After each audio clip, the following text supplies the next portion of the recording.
certainly to safeguard against somebody accusing you of exploiting somebody, I would document. That is going to protect you as making the transitions, as being that person writing the checks.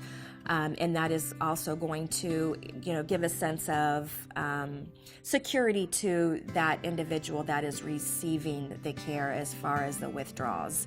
They should be able to, if they are cognitively able, to go and look at a ledger and see what transactions are being made. And that will, it's kind of a win-win situation for both the person that has been given that authority and then the person that is needing it, to be able to look back and see, okay, well, what is my money being spent towards? Certainly if that the person receiving care is not allowed to see the transactions being made, certainly that is a red flag. A lot of times that our individuals that are elderly specifically are homebound. They are lonely. They don't have that outside companionship. They don't have people. Sometimes, they have no family. They have nobody looking out for them.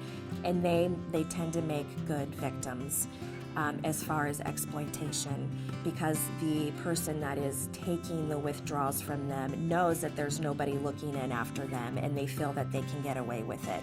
You're dealing with a trustworthy population that they don't disclose their embarrassment, so to speak, so a lot of times it's going to be unreported. They will protect the person that is exploiting them, specifically if it is a family member. They would rather put up with that than as opposed to that loved one facing prosecution or jail time. So a lot of times they're not going to be forthcoming in that they are being exploited or abused.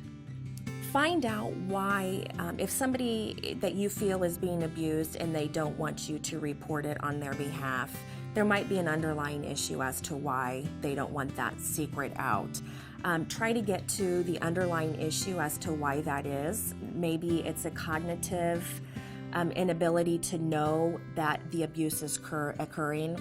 Again, a lot of times the abuser wants to, or the person being abused wants to defend the abuser. It's been embedded in their head that it's an isolated incident. It's not going to happen again. There's a lot of self-blame there. If I didn't require so much help, it's my fault. So if they want to protect the perpetrator, find out what the underlying issue is. And tell that person that you trust them. A lot of times the abuser, the one that's being abused, does not feel like, nobody's going to believe me.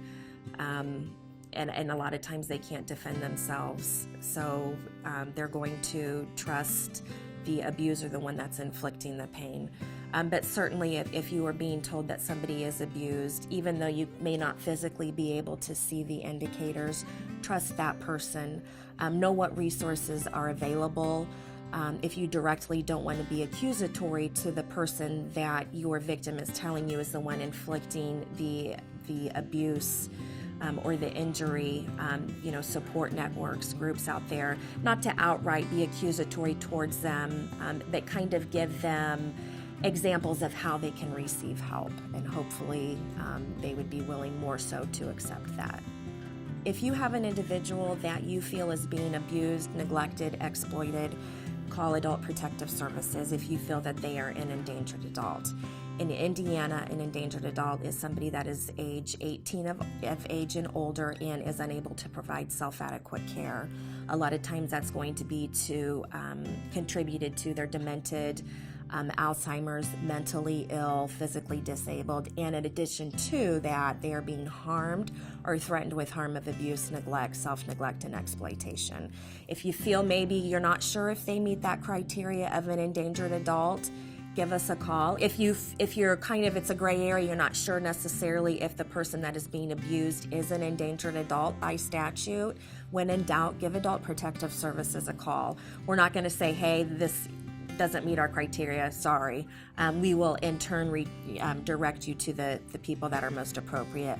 Law enforcement, of course, is always an avenue that you can contact. Of course, calling 911 if you feel like it is an imminent emergency, life-threatening situation. You would contact you would contact law enforcement, not Adult Protective Services. Adult Protective Services is not an emergency response unit. 911 would be appropriate for that.